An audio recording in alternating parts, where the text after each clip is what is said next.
Sa bintana na ng tren dumaan ang ilang pasahero at rescuer matapos itong tumagilid.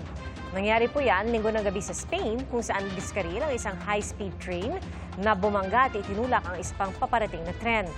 39 nasawi, kabilang ang driver ng isa sa mga tren. 122 ang nasugatan. Inaalam pa ang sanhi ng disgrasya.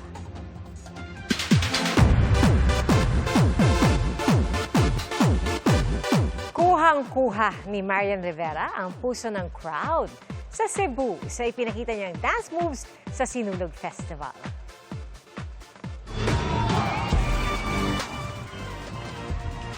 Very supportive naman ang asawa niyang si Dingdong Dantes na nakuhanan ng candid moment. Walang tigil din sa pagkaway ang mag-asawa para sa mga nag-aabang na fans. Makukulay na lechon ang ipinarada sa Lechon Festival sa Bacolod City. 20 lechon kasi ang binihisan sa temang Candyland. Nakapalibot din sa mga lechon ang iba't ibang dekorasyon gaya ng mga lobo at syempre, iba't ibang klase ng candy.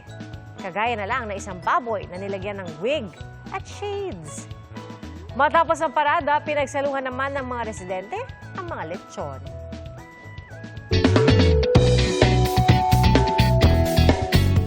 Slay ang OOTD ng isang nanay sa Davao City.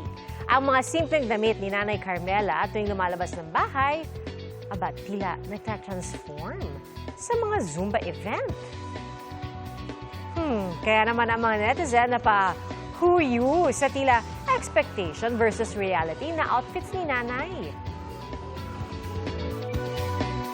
At good night vibes naman ang hatid ng 100-year-old na si Lola Estela sa Iloilo City. Nakita kasi siya ng kanyang apo na nagsistretch at nag-exercise para makatulog. Ang kwento ng kanyang apo, nagja-jogging din si Lola Estela tuwing umaga. Mga kapuso, maging una sa saksi. Mag-subscribe sa GMA Integrated News sa YouTube para sa iba't ibang balita.